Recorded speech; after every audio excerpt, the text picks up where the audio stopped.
Quería agradecer, por supuesto, a los organizadores de este quinto congreso con un tema que efectivamente es un tema muy de frontera, es un tema que tenemos que seguir profundizando por la complejidad que tiene, ¿no?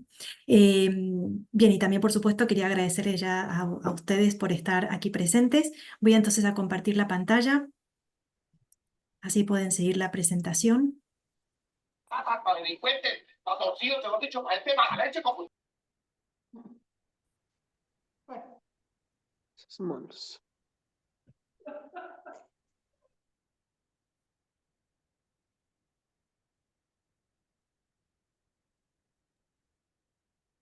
Muy buenos días. Mientras se prepara la diapositiva de la doctora, por favor, a la sala audiencia, estamos solicitando de que no habiliten sus micrófonos o escuchemos, y ya en la parte última, pues pueden abrir sus micrófonos para hacer las debidas preguntas a la doctora Soledad Paladino. Muchas gracias.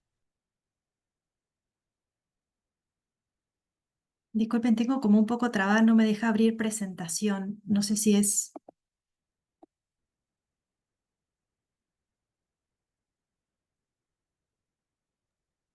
Sí, doctora, aún todavía no se comparte su pantalla. Está como que iniciando. Ah, ahí ahí está. está. Sí, ya Ahí podemos está. empezar. Ok. Sí.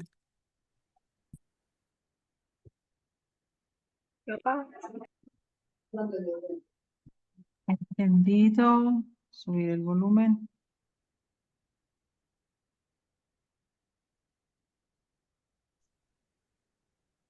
Perdón, pido disculpas, no sé qué pasó. Bien, ahí está.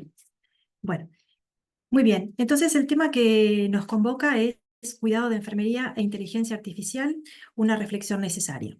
Entonces, como digo, el objetivo de esta presentación es dar algunas líneas que espero que sean inspiradoras, justamente para poder reflexionar sobre un tema central en la profesión de enfermería, que es el cuidado. Entonces, el objetivo de esta presentación es poder, como decía antes, trazar algunas líneas que inspiren una reflexión que yo he comenzado a avanzar, pero bueno, con la idea también de poder dar lugar a un debate y enriquecer todo el conocimiento que podemos aportar entre todos.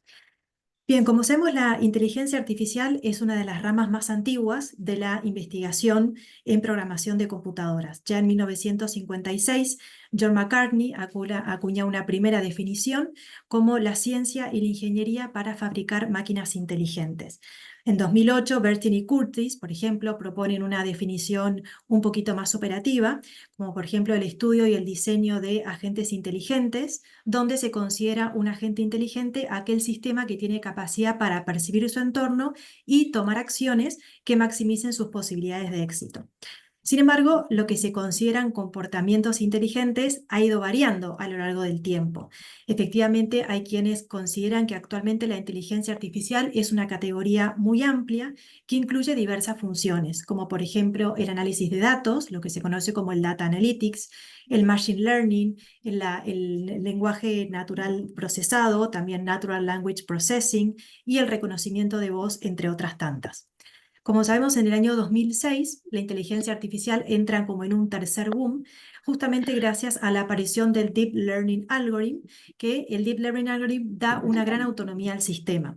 El Deep Learning consiste fundamentalmente en un sistema que está diseñado al modo de las neuronas cerebrales, de manera tal que tiene un sistema de ingreso, hay unas conexiones neuronales, lo que llaman la Artificial Neural Networks, que permite una conexión casi exponencial de los datos, y tiene después un sistema de salida que arroja un resultado. Cuanto más capas se encuentren, obviamente, en estos sistemas de inteligencia artificial, se puede decir que el algoritmo cada vez es más opaco. Por eso también se habla de el black box algorithm, el algoritmo de caja negra, porque es tanta la combinación de datos que uno a veces se le escapa por qué puede dar ese resultado y no otro. Por supuesto, el Deep Learning Algorithm va acompañada de lo que se llama el Big Data, que justamente el Big Data está caracterizado por estas 3B, que son justamente el volumen, la variedad y la velocidad de los datos. Doctora, Bien, la pues, consolidación de la inteligencia artificial ha despertado un gran interés en distintos ámbitos disciplinares, especialmente también en el ámbito de la medicina. Como ya sabemos, desde los años 70 se usan algunos sistemas, por ejemplo, para ayudar al diagnóstico por imágenes, ayudar a la predicción de resultados, y estos sistemas digamos, para asistir a los profesionales de salud están vigentes desde los años 70.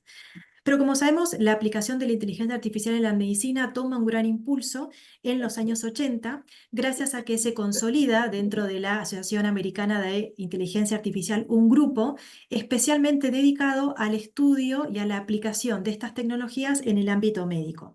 Es lo que se conoce como Medical Artificial Intelligence. Por supuesto, la disciplina que ha sido pionera en digamos, en este avance ha sido la radiología y continúa siéndolo. Actualmente las aplicaciones en medicina y en el ámbito de la salud son muy variadas. Por ejemplo, podemos pensar en los sistemas de diagnósticos, análisis de imágenes, desarrollo farmacéutico o diseño también de moléculas, monitoreo de pacientes, medicina robótica, telemedicina, muy presente sobre todo después de la pandemia, ensayos clínicos, cirugía, entre otros tantos. Este boom que ha supuesto la inteligencia artificial en el ámbito médico ha consolidado un nuevo campo de la medicina que se llama medicina aumentada o también llamada augmented reality o augmented medicine, en donde en realidad la tecnología se pone al servicio de desarrollos de programas justamente para ayudar a los profesionales en lo que es el diagnóstico, la predicción de resultados y la toma de decisiones. Pero no solamente es una medicina aumentada, sino que hay algunos autores que ya hablan de que hay un cambio de paradigma en la forma de comprender la medicina. Y cuando digo la medicina también estamos hablando y de alguna manera del ámbito de la enfermería, ¿no? Entonces este nuevo paradigma médico se considera paradigma de la medicina 5P, justamente por las 5P que representan las distintas áreas, que son la medicina preventiva, es decir, tomar decisiones que ayuden a prevenir enfermedades haciendo foco en lo que vendría a ser la atención primaria. La medicina predictiva, justamente poder analizar y calcular los riesgos de que una persona desarrolle una cierta enfermedad con el objetivo de adelantarse a futuras complicaciones. La medicina de precisión, que se hace foco justamente en las drogas, que son más beneficiosas para los pacientes, evitando la mayor parte de efectos secundarios. También la medicina de precisión se asocia a la medicina genómica. Medicina de participación, en donde se trata de poner al paciente en el centro, digamos, como protagonista de su salud, dándole herramientas que le ayudan a tener mayor autonomía en la gestión y el cuidado de su salud. Y medicina personalizada, que consiste fundamentalmente en adaptar de manera más específica el diagnóstico, la terapéutica y el monitoreo de los pacientes. La última revolución en la medicina ha sido la introducción del ChatGPT, especialmente el ChatGPT 4, que en realidad es la primera inteligencia artificial como de propósito general, o sea, que es una inteligencia capaz de realizar múltiples tareas, donde se ha comprobado que puede hacer un aporte significativo a la medicina, ¿no? Entonces, en este libro, que está editado por personas que se han encargado del desarrollo de esta herramienta, justamente muestra cómo el ChatGPT 4 puede ayudar para mejorar los reportes médicos, ofrecer tratamientos e información, hacer revisiones bibliográficas, entre otros. Lo que me interesa señalar de esta última publicación, que si no recuerdo mal es de 2023, proponen este modelo de medicina hablada de medicina simbiótica, en donde se produce, digamos, una interacción tan estrecha entre el profesional de salud y la inteligencia artificial que se puede hablar casi de una simbiosis entre ambos, ¿no? O como un partnership. Los médicos también, se afirma en este libro, pueden de alguna manera quedar subestandarizados si no tienen un dominio o un manejo de estas herramientas. Lo que me interesa señalar fundamentalmente de este libro son tres ideas que me parece que no son menores, ¿no? Que son, por un lado, afirman que el ChatGPT 4 es simplemente un suplemento y no un reemplazo. O sea, me parece que es algo muy significativo sabiendo que este libro está coautorado por gente que ha trabajado en el diseño de esta herramienta. Entonces, que ya lo reconozcan abiertamente que esto no es un reemplazo del profesional de salud, me parece que es algo bastante significativo. También hablan de confiar en la herramienta, pero también confirmar los datos. Es decir, las herramientas dan un grado de fiabilidad, pero eso no exime que podamos confrontarlo. Y finalmente también lo que dicen es que no reemplazan el contacto humano. Es decir, estas tecnologías pueden dar un gran aporte, pero también sabemos que, y es reconocido que tienen sus límites. Por supuesto, no hay duda que la inteligencia artificial está transformando el ámbito de la salud y la profesión de enfermería, por supuesto, no es ajena a dicha revolución. Ahora bien, ¿qué es lo que pasa? En el ámbito de la enfermería es una práctica que está en crecimiento. Es decir, si tomamos, digamos, la bibliografía que hay escrita sobre el ámbito de la medicina y el ámbito de la enfermería, vemos que efectivamente existe un gap. También porque hay una evidencia bastante limitada, es decir, los trabajos que se han hecho con distintas herramientas de inteligencia artificial en entornos muy distintos y eso a veces hace difícil la generalización de los resultados. Pero sí me interesa compartir con ustedes una reciente publicación, ahora este es del 2024, donde estos autores, Brooks Caldwell y otros colaboradores, hacen una revisión sistemática de cuáles son las principales aplicaciones de la inteligencia artificial en el ámbito de la enfermería. Y por eso me parece que de la mano de esta publicación podemos tener una visión de conjunto de cuáles son los principales usos actuales de la inteligencia artificial en el ámbito de la medicina. Entonces, estos autores destacan 6 aplicaciones principales, ¿no? En primer lugar, la identificación de riesgos, es decir, se han probado algoritmos justamente para, por ejemplo, evaluar la posibilidad de readmisión de pacientes adultos que han sido dados de alta y entonces que deben ser readmitidos, por ejemplo, al hospital. También se han probado herramientas de Machine Learning para ver la posibilidad de readmisión de pacientes con diabetes. También algoritmos para identificar pacientes con riesgos de caídas o trastornos por el uso de drogas y alcohol, por ejemplo, ¿no? Es decir, que herramientas para identificar los riesgos que puede sufrir un paciente se han constatado que pueden dar buenos resultados. También tenemos herramientas para la valoración de la salud. Por ejemplo, se han desarrollado herramientas en base a Deep Learning justamente para que la enfermera pueda asistir en la valoración de condiciones dermatológicas. Y esto se ha visto que ha dado muy buen resultado, por ejemplo, en la identificación de úlceras por decúbito, ¿no? Entre otros.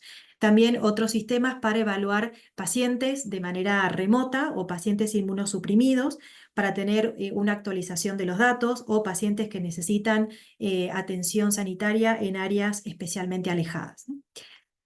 Otros sistemas de clustering, es decir, el sistema de clasificación de pacientes, ha resultado bastante novedoso y eficaz, justamente para poder unificar aquellos grupos de pacientes que requerirían cuidados especiales de enfermería. Si yo tengo un grupo de pacientes y con este sistema puedo lograr homogeneizar distintas subcategorías para saber qué cuidados van a requerir cada uno de ellos y en base a eso también saber la carga del personal de enfermería.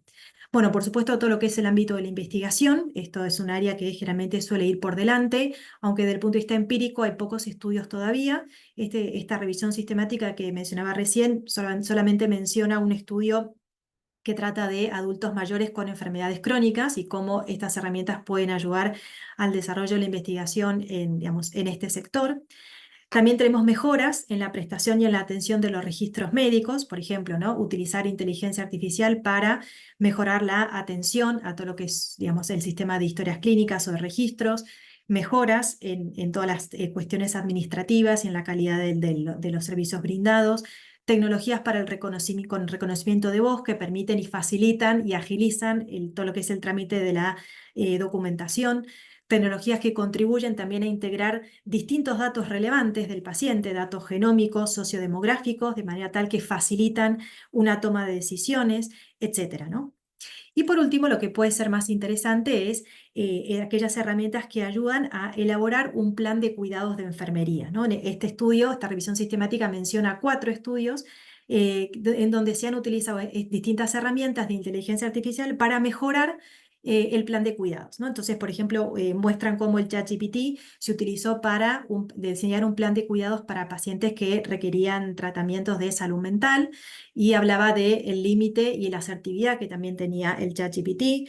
Otro sistema donde a través de sensores portátiles inteligentes se podían identificar pacientes por ejemplo, pacientes con accidente cerebrovascular que tenían graves deterioros físicos, dolores, etcétera. Entonces, bueno, ¿cómo se puede hacer justamente para que estos pacientes que a lo mejor están más limitados puedan, la enfermera pueda adelantarse a los cuidados que necesitan, ¿no? Bueno, y así, digo, no me voy a detener en pormenorizado, después ustedes lo pueden consultar, pero me parecería que como una visión de conjunto de todo lo que se está haciendo en el ámbito de la enfermería, me parecía que es bastante significativo.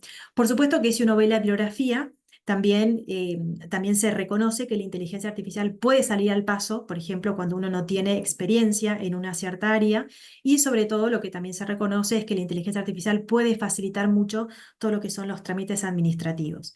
Sorprendentemente, el ámbito de la comunicación todavía es un ámbito que no está suficientemente estudiado, es decir, cómo puede hacer la inteligencia artificial para mejorar la comunicación enfermero-paciente. Entonces, simplemente lo enuncio, pero bueno, es un tema que me parece que también es significativo. Un punto bastante relevante en el ámbito de la enfermería, que me parece que va por delante, es el ámbito de la robótica. Y aquí es un ejemplo paradigmático, lo encontramos en la Escuela de Enfermería de la Universidad de Duke, que se ha unido con la Escuela de Ingeniería para fabricar este robot que se llama Trina, justo es Telerobotic Intelligent Nursing Assistance, que consigue finalmente realizar 23 tareas diferentes, ¿no? O sea, una complejidad, digamos, de este sistema que ayuda justamente a distintas tareas de enfermería. Y les dejo después el link en la presentación para que lo puedan ver con detalle. Como digo, la robótica tiene un gran impacto en el área de la enfermería. Y podemos mencionar algunos, por ejemplo, entre los más conocidos, ¿no? Por un lado, aquí lo vemos en la flecha, es Moxi, que es uno de los robots más conocidos, sobre todo en el área de Japón, para desarrollar y ayudar a los equipos de salud. Moxi está diseñado con cámaras, algoritmos y sensores, justamente que le permiten moverse de manera autónoma por las instalaciones, tiene una cierta interacción con las personas, permite realizar tareas sencillas que no requieren atención directa de los pacientes, por ejemplo, entrega muestras de laboratorio, recoge ropa sucia, puede también administrar suministros y sin duda tiene una función social que hace que muchas veces en la institución sea alguien con la cual uno puede interactuar, ¿no? El Moxi fue diseñado por Diligent Healthcare, que tiene sede en Texas en el año 2017. Después tenemos otro que es el oso enfermero robot, que fue diseñado en Japón por los japoneses Rinken y Sumitomo Riko del laboratorio, que estos robots se han visto que tienen gran funcionalidad para el cuidado de los pacientes ancianos. De hecho, estos dispositivos permiten ayudar a levantar al paciente, ya sea que el paciente esté en el suelo o ayudarlos a ponerlos de pie. Puede ayudar a movilizar a un paciente de una silla, por ejemplo, a la cama o viceversa. Puede trasladar a un paciente de un punto A un punto B, por ejemplo, o también puede rotar a pacientes en la cama, ¿no? Los japoneses han ido por delante por esto, por dos cosas. Por un lado, por la disminución de personal y por otro lado, porque tienen una gran población anciana y no tienen muchas veces las posibilidades de cubrir su asistencia. Por otro lado, tenemos el robot Dinsno, que es utilizado en hospitales de Tailandia y también de Japón, principalmente para atención a los pacientes, monitorear pacientes que pueden estar solos a través de videos, también permite hacer teleconferencias con los familiares, también da recordatorios, por ejemplo, de medicación o hacer ejercicio, y también ofrece distintos tipos de juegos, ¿no? Como puede ser el karaoke como una función más de social y de compañía. Después tenemos por la empresa Aeton, que tiene sede en Virginia, que ha diseñado el TUC, que es este robot justamente multipropósito, que tiene esa finalidad de aumentar y ayudar en las tareas de enfermería, pero también tareas de laboratorio, de farmacia, etc. El TUC es un carro que está diseñado para transportar materiales de forma segura a través de la institución y ha visto que ha dado gran resultado justamente para disminuir la carga del personal en este tipo de tareas. Por otro lado, también tenemos el robot Paro, que puede hacer intervenciones simples con las personas. Tiene en realidad esta función sobre todo de compañía y de estimulación. Y por último tenemos el robot Pepper, que a lo mejor puede ser un poquito más conocido, que fue creado por SoftBank Robotics en Japón, que también asiste en actividades como por ejemplo guiar a los pacientes, dar indicaciones, responder preguntas básicas, brindar apoyo emocional, etc. Este robot fue muy usado en la pandemia para evitar el contacto del personal con pacientes que eran COVID positivos. También brindaba información, bueno, se utilizó como una forma de evitar, digamos, la diseminación de los contagios. También hay muchísimos otros, como robots que dispensan medicación, robots que ayudan a la asistencia física, el Clara Robot, que en realidad asiste a la enfermera, por ejemplo, en la toma de signos vitales, en la espirometría, y también pueden responder preguntas simples a los pacientes. Pero bueno, un hito significativo en el ámbito de la enfermería claramente lo representa el Think Tank llevado a cabo en 2019 por 19 representantes del ámbito de la enfermería y de otras áreas disciplinares que justamente llevó este título, Nursing and Artificial Intelligence Leadership Collaborative, que en realidad digamos, el objetivo de este think tank fue identificar la relevancia y el impacto que tiene la inteligencia artificial para la profesión de enfermería. Claramente, la conclusión que podemos sacar es que la inteligencia artificial representa un gran impacto en la profesión de enfermería y que llama claramente a una atenta reflexión.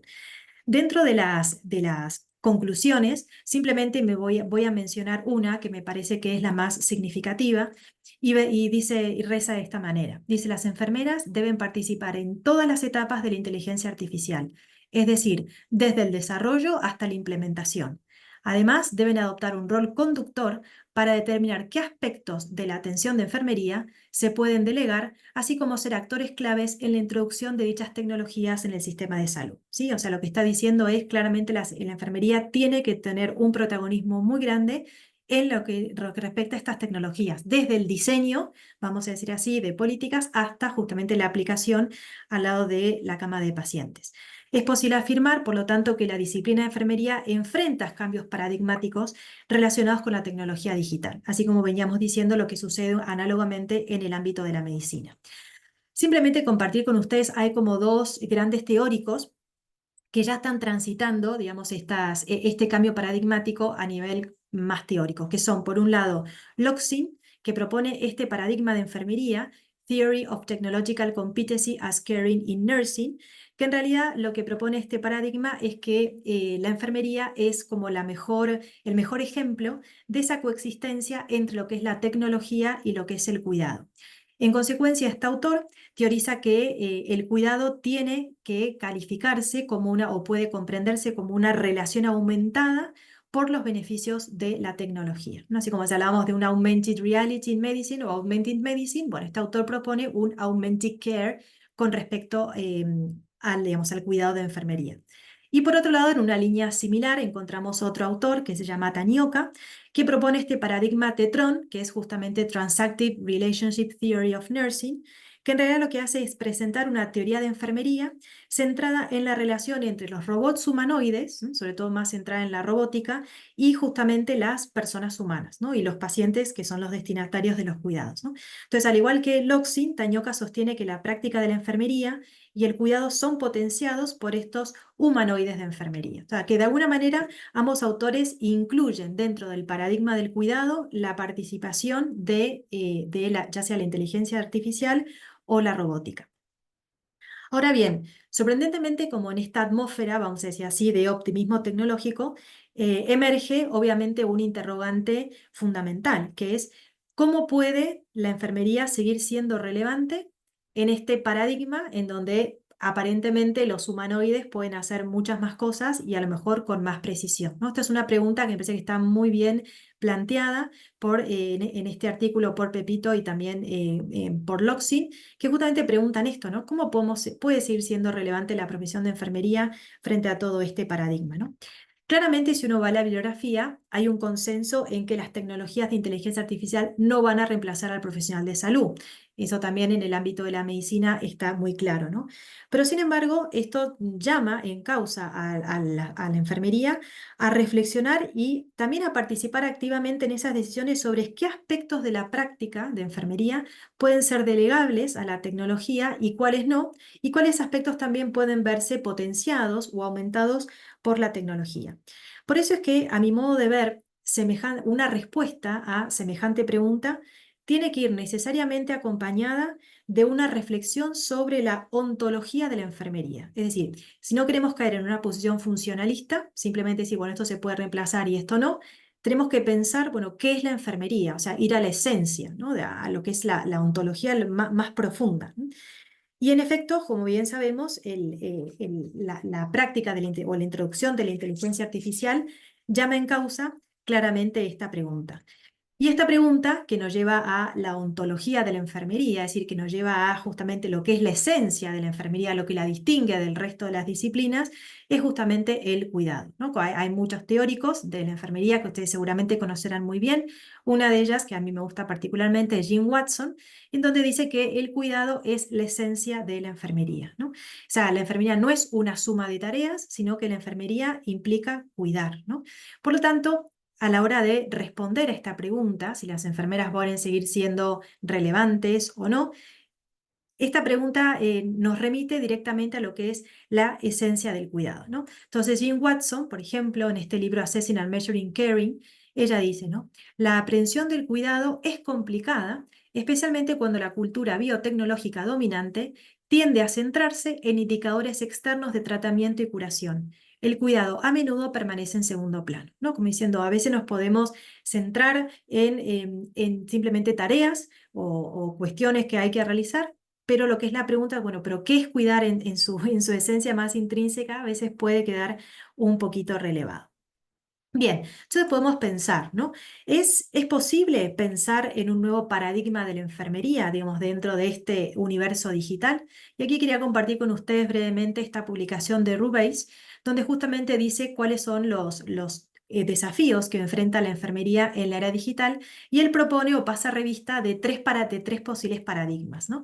Entonces, por un lado, dice que podemos quedar en el paradigma de la enfermería como guardián de la humanidad, ¿no? Es decir, bueno, una enfermera que tiene que en realidad enfocarse en aspectos holísticos del paciente y por lo tanto tiene que asegurar una atención centrada en el paciente para brindar apoyo emocional y psicosocial y de alguna manera tiene que proteger al paciente de la despersonalización o de la hipertecnificación que le puede ofrecer, digamos, en este caso, las nuevas tecnologías, ¿no? Entonces, él dice, bueno, detrás de este paradigma de entender a la enfermera como una guardiana de la humanidad, se puede pensar en como una especie de tensión entre la tecnología fría por un lado y la calidez del cuidado de otro, ¿no? Entonces, él dice que no está muy de acuerdo con este paradigma porque dice, efectivamente, parecería ser que la tecnología y la humanidad están en una continua fricción, ¿no? Entonces dice, es un paradigma que vendría a ser un poquito insuficiente. Después dice, pero hay otro paradigma, que son entender la enfermería como una supervisora del cuidado, ¿no? Lo que él llama el overseas of care, ¿no? Donde dice, bueno, que de alguna manera la enfermera domina la tecnología y tiene que ver cómo la tiene que ir adaptando a cada uno de los pacientes. Él dice, vendría a ser como una reversión un poquito más moderna de esto de guardianes de la humanidad, perdón, de la humanidad del paciente, pero que en el fondo, dice, este modelo de supervisión del cuidado también se queda un poquito corto, ¿no? Justamente porque dice, en el fondo la enfermería no participaría en lo que es el diseño de estas herramientas, ni tampoco en las políticas, simplemente trataría de regular o acomodarlas a las necesidades del paciente, ¿no? Entonces, de alguna manera, dice, este paradigma nos queda también corto. Entonces, él propone otro paradigma reconocido como o llamado práctica holística mejorada digitalmente, en donde dice, bueno, las enfermeras tienen que también estar incluidas en este proceso de formulación de políticas, de toma de decisiones, justamente para que puedan contribuir de manera eficaz a dar forma a todas estas tecnologías que ayudan al cuidado del paciente. Un poquito a mí me remitía, digamos, me resonaba a las conclusiones que mencionábamos recién del think tank, ¿no? O sea, lo que propone este autor es de alguna manera conducir a un cierto empoderamiento de los enfermeros en la era digital, ¿no? Bueno, esto simplemente a modo de título informativo me parece que era interesante, sobre todo ver cómo se pueden plantear distintos escenarios o distintos paradigmas en este contexto. Bien, a mi modo de ver, si uno tiene que plantearse, ¿no? Digamos, más de la perspectiva ética sobre el uso de la inteligencia artificial en enfermería, me parece que hay que hacer una primera distinción interesante, ¿no? Es la distinción que ya la hacía Aristóteles entre lo que es la poiesis o la tecné, es decir, que consiste en entender, digamos, lo que es el funcionamiento de una herramienta, y lo que es la praxis y la frónesis o la frónesis, que en el fondo hace referencia al sujeto moral que utiliza estas herramientas. Entonces, si nosotros tuviésemos que plantearnos desde para una reflexión del cuidado, a lo mejor la dimensión poética o técnica, que hace más referencia a las cuestiones técnicas del funcionamiento de los algoritmos, nos pueda quedar un poco corta. Entonces tenemos que centrarnos en el sujeto que actúa, es decir, qué pasa con ese enfermero o esa enfermera que tiene que utilizar estas herramientas de inteligencia artificial para el cuidado de sus pacientes. Entonces, me parece que esta es la perspectiva más adecuada si uno quiere transitar o adentrarse en esta reflexión sobre el uso de la inteligencia artificial en enfermería. También para salir de esa trampa que a veces nos tiende el lenguaje antropomórfico que domina el escenario de de la inteligencia artificial, ¿no? ¿Por qué? Porque, bueno, hablamos de inteligencia, hablamos de memoria, de aprendizaje, pero obviamente el contenido que tienen estos conceptos en el área de la inteligencia artificial es totalmente distinto al que tienen en el área de la filosofía. Entonces, mientras hablamos de sistemas autónomos, estamos entendiendo en el ámbito de la informática como la capacidad de producir resultados. En cambio, desde el punto de vista filosófico, autónomo es aquella persona capaz de proponerse fines, es decir, que podemos elegir con libertad qué queremos hacer con estas tecnologías, ¿no? Entonces, bueno, esto me parece que es una distinción conceptual para tener presente. Ahora bien, dentro de esta perspectiva que yo propongo, que es la perspectiva de la praxis, es decir, situarnos en la persona que tiene que utilizar estas herramientas, me parece que un paradigma que puede ser muy interesante, o por lo menos a mi modo de ver, es inspirador para reflexionar sobre el uso de la inteligencia artificial y el impacto que puede tener en el cuidado de enfermería, es justamente la ética del cuidado. Como sabemos, la ética del cuidado no es una perspectiva exclusiva del ámbito de la enfermería, de hecho no surge específicamente por ellas, pero no obstante es una corriente de pensamiento que propone un modelo ético, que de alguna manera viene a compensar algunas deficiencias que han tenido algunos modelos teóricos más de la modernidad, ¿no? Entonces, la ética del cuidado propone recuperar elementos claves de la vida moral, como son, por ejemplo, las emociones, y sobre todo quiere rescatar las actitudes de comprensión y de preocupación por las personas y sus particularidades. Especialmente la idea de solidaridad, la idea de preocupación, la idea de responsabilidad, son ideas que son medulares e intrínsecas en este paradigma. ¿Quiénes son autores reconocidos dentro de este paradigma, aunque tienen sus distinciones, que no entraré en pormenores? Por supuesto son Chris Gassman, que es profesor de ética médica de la Universidad Católica de Lovaina, y también Lida Feitos Grande, que es profesora titular de la Facultad de Medicina y doctora en filosofía, ¿no? Bien, pero ¿qué es lo interesante de ambos autores? Es que ambos autores sostienen que el paradigma de la ética del cuidado está apoyada en un enfoque personalista. Es decir, la ética del cuidado presupone una reflexión antropológica y una comprensión antropológica determinada. Podemos decir, cuál es el punto focal de esta comprensión antropológica? La vulnerabilidad, que a mí me parece que es un elemento muy interesante, sobre todo porque en el ámbito contemporáneo de la filosofía hay muchos autores que están poniendo el tema de la vulnerabilidad como condición humana en primer plano, ¿no? Por ejemplo, Francesc Torralba está hablando de la vulnerabilidad psicosomática, social y espiritual, cosa que es muy interesante porque hasta hace unos años no se hablaba de este tema. Alfredo Marcos también habla de la vulnerabilidad espiritual como esa pérdida del sentido de la vida. Es interesante ver cómo el sufrimiento se transforma en una pregunta por el sentido de la vida. Y Ricardo Yepes también, que ya hacía hace unos años esta distinción entre lo que es el dolor del cuerpo y el dolor moral, ¿no? Entonces, en este contexto, podemos decir que la esencia de la ética del cuidado es brindar atención en respuesta a esta vulnerabilidad que es multidimensional, ¿no? Con el objetivo de mantener, proteger y promover la dignidad humana. Entonces, en síntesis, la esencia del cuidado para este paradigma es dar una respuesta ética a esta vulnerabilidad, que como dijimos es multidimensional y que abarca todas las dimensiones de la persona, la dimensión física, la dimensión relacional, la dimensión moral, social y espiritual, ¿no? Con también esa apertura a la trascendencia y esa pregunta por el sentido de la vida. Entonces, en este contexto me parece que la profesión de enfermería tiene, digamos, como mucho potencial para aportar desde la ética del cuidado y de esta respuesta a la vulnerabilidad. Como sabemos, en este marco de la ética del cuidado, la ética del cuidado entiende la enfermería como una relación interpersonal. O sea, si tuviésemos que definir, bueno, ¿qué es la enfermería es una relación. Y esto es interesante porque la relación se da entre pares, es decir, se da entre iguales, en estricto sentido. Y no es simplemente una relación interpersonal, sino que es una relación que está modelada por la vulnerabilidad, es decir, entre un profesional que pueda ayudar y que tiene que dar una respuesta con su trabajo a esa vulnerabilidad del receptor de cuidados. Esto es justamente lo que hace que la enfermería no sea, digamos, simplemente una relación, sino que además sea una praxis moral, ¿no? Efectivamente, o sea, ese modo de darse la relación no es moralmente neutro. Es decir, esa relación puede darse de manera tal que enriquezca y favorezca a la persona receptora de cuidados y al personal de salud, o puede ser que vaya degradando ambos, ¿no? Bien, entonces Lida Feitos también hace hincapié sobre esta idea de que la enfermería es una praxis moral y justamente dice que la enfermería cobra vigencia social, cobra relevancia y es lo que la legitima frente al resto de las profesiones, digamos, de la salud, ¿no? Entonces, cito, ella dice, el análisis de ese bien interno, lo que define a la profesión de enfermería y que es esencial para su identidad y validez social de su ejercicio, es el cuidado, ¿no? La indagación acerca de ese bien interno, que es el cuidado, es en última instancia la pregunta por la identidad de enfermería. Se trata de explorar el sentido mismo de la enfermería, lo que la alienta y le da vida, lo que explica su existencia. En el fondo es construir una filosofía de la enfermería, ¿no? Como diciendo, bueno, esta filosofía de la enfermería tiene que ir por este cuidado, que en el fondo decimos que es una relación y por eso también es una praxis moral.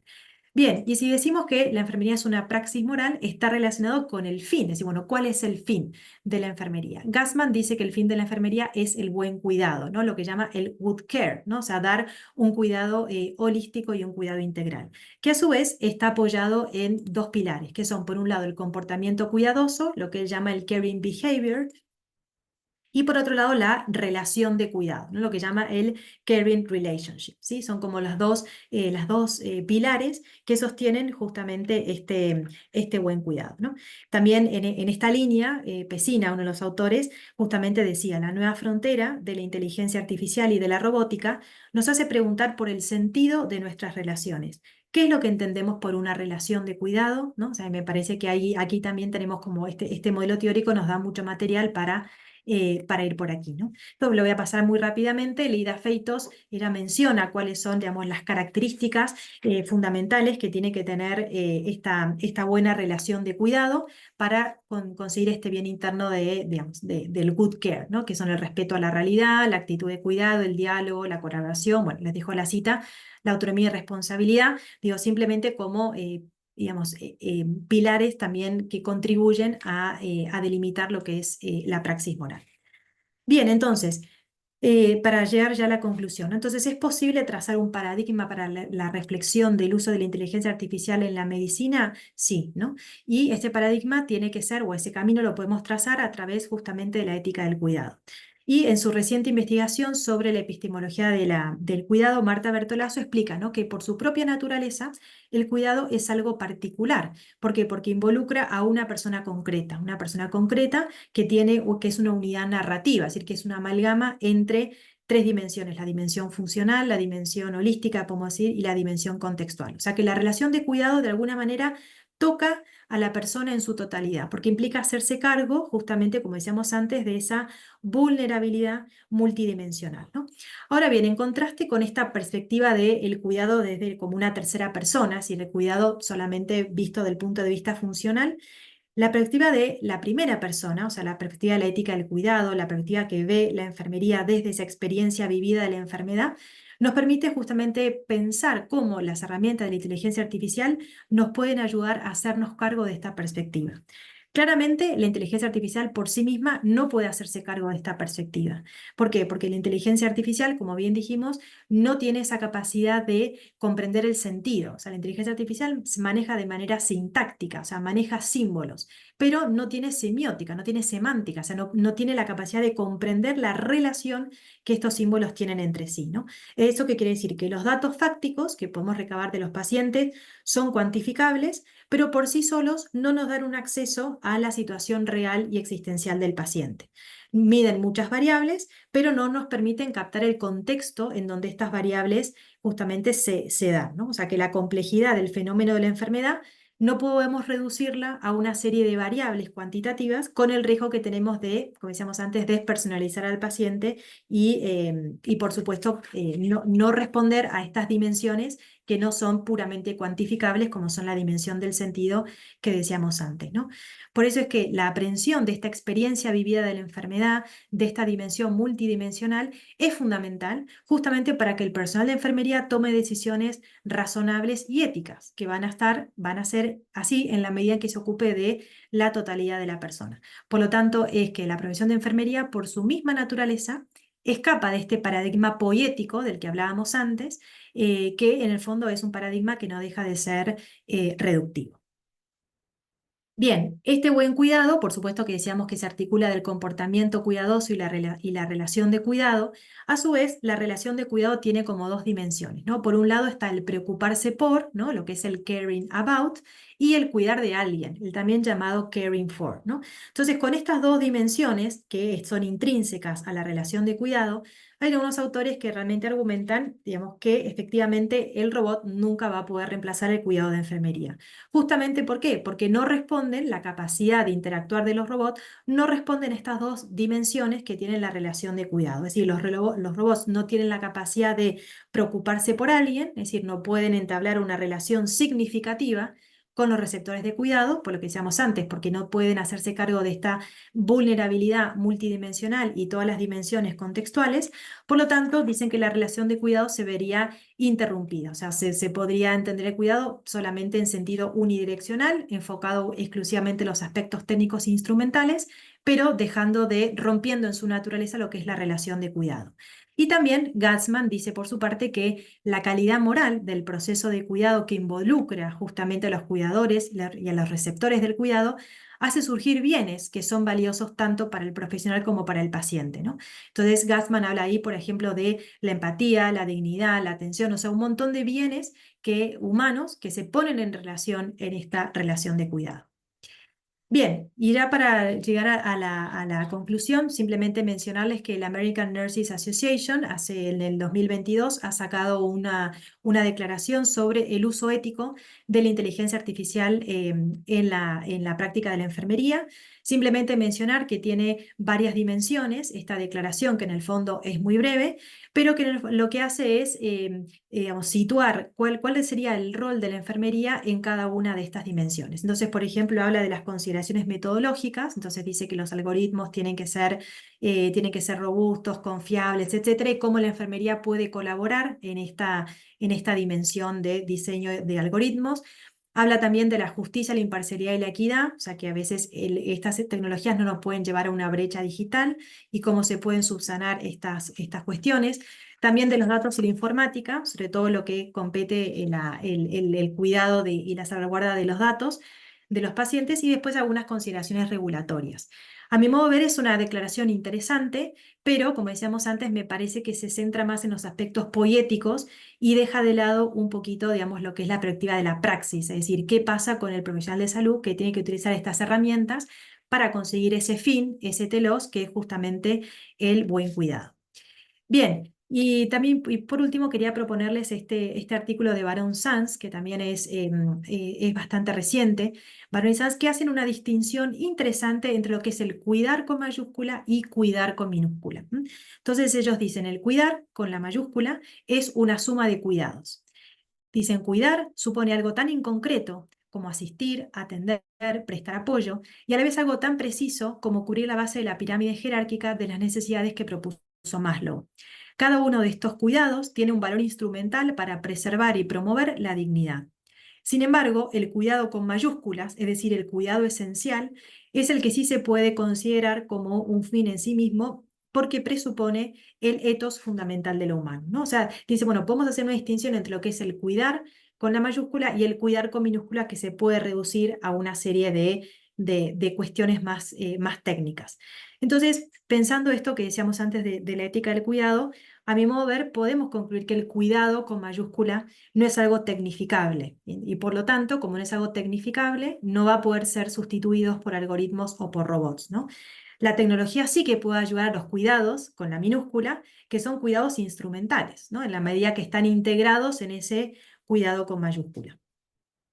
Bien, en este contexto sí me parece que se puede pensar en cómo la tecnología puede contribuir y dar un aporte significativo, ¿no? Sería justamente estas tecnologías para ayudar a el diagnóstico, prevención de problemas, buenas prácticas, de alguna manera tratando de romper esa dicotomía que también proponían algunos paradigmas Rubéis entre lo que es la técnica y el humanismo, de manera tal que puedan existir de forma integrada. ¿Cómo? A través de brindar estos cuidados que son más instrumentales, pero que están tan englobados justamente en este cuidado con la mayúscula que hace referencia a esa vulnerabilidad multidimensional.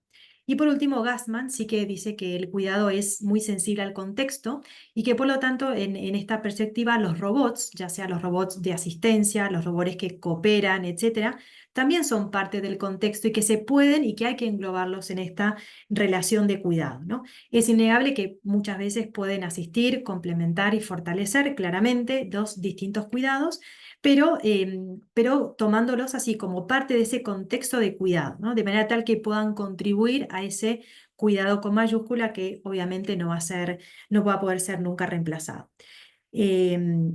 Bien, me parece que a la enfermería, entonces, nos toca justamente este desafío, que me gusta enunciarlo con las palabras de Shannon Ballor, que ella dice: predecir la forma de las innovaciones del mañana no es nuestro mayor reto. Mucho más difícil y significativo es el trabajo de pensar qué haremos con estas tecnologías. Y me parece que aquí el campo de la enfermería tiene mucho campo para transitar. Yo espero que esta presentación haya sido inspiradora, por lo menos aunque sea en a un pequeño porcentaje, para animarlos a compartir, ¿no? Y seguir reflexionando sobre estas cuestiones que realmente son fundamentales para la profesión de enfermería y también para el cuidado de los pacientes. Bueno, muchísimas gracias por su atención y si hay espacio de preguntas y puedo contestar, con mucho gusto lo haré. Excelente conferencia, doctora Soledad Paladino. Eh, Claramente estamos viendo pues cómo la inteligencia artificial pues está transformando todo lo que es el campo de la salud. Estimados colegas, profesionales de la salud, estudiantes, se abre el foro de preguntas. Pueden hacer las preguntas directamente a la doctora Soledad Paladino o también las pueden dejar en el chat y damos lectura para el siguiente foro de preguntas. Adelante, estimados colegas, profesionales de la salud, estudiantes, pueden hacer ahora su pregunta.